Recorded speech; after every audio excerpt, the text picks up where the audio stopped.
วันที่เสียเจ้าไปหอยนั้นยังคงเสียใจอยากขอโอกาสกลับไปอีกครั้งหนึ่งเจ้านั้นเมื่อเดินจากไปมีเพียงความเหงากับความเศร้าใจแต่มันบ่มีทางกลับไปแล้ว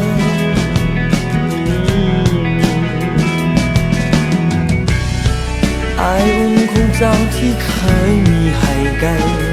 มันเป็นความผูกพันที่บ่เคยล้มเลือนและจากไปแต่อยากให้รู้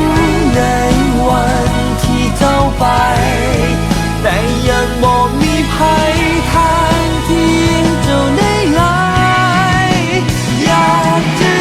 ย้อนเวลาที่หมุนไปเพื่อแก้ไขเรื่องราวที่ผ่า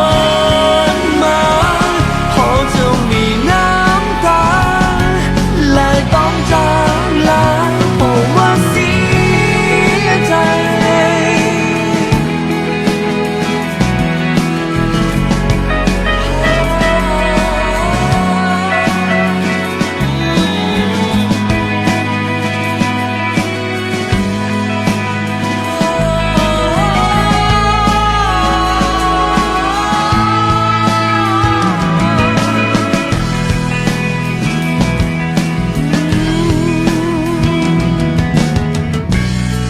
อายอุ่นของเจ้าที่เคยมีให้กันมันเป็นความผูกพันที่บ่เคยล้มเลือนและจากไปแต่อยากให้รู้ในวันที่เจ้าไปแต่ยังบ่มีภัยทางที่เจ้าได้เลยอยากจะย้อนเวลา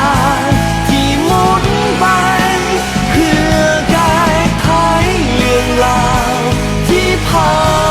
นมาพอจะมีน้ำตาและต้องจากลาอยากกอดเจ้าไว้เคียงข้างกายบอกคำว่าหากเจ้าเพียงอีกครั้งมันคงหมดสายเกินไปจะเริ่มใหม่อีกครั้ง